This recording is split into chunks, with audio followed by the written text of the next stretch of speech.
In today's video, I'm going to teach you how to turn off auto renew on GoDaddy.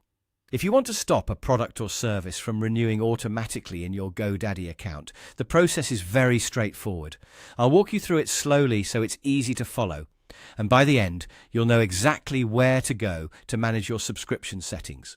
To begin, open your GoDaddy account and sign in as you normally would.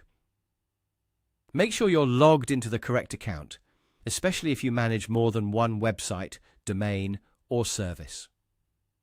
Once you're inside your account dashboard, take a moment to look at the top area of the page where your account options are located.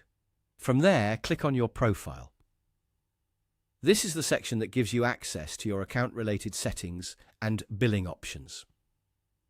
After opening your profile menu, look for the option labeled Renewals and Billing and click on it. This area is where GoDaddy keeps track of your active subscriptions, products, and any services that are set to renew automatically. Once you're in Renewals and Billing, click on Manage Subscription. This will take you to the section where you can view the subscriptions currently attached to your account.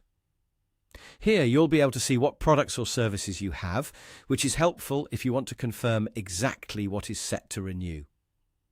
Now, find the specific subscription you want to update. When you locate it, hover over that item and look for the Auto Renew setting. Then simply toggle off Auto Renew. This action tells GoDaddy that you do not want that product or service to renew automatically at the end of its billing period. After turning it off, it's a good idea to double-check that the setting has actually changed. You want to make sure Auto Renew is disabled for the correct subscription, especially if you have multiple services listed in your account. Taking a few extra seconds here can help you avoid unwanted charges later.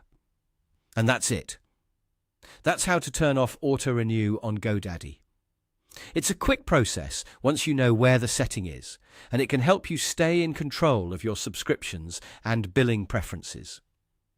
If you're following along, just move carefully through each screen and confirm the change before you leave the page.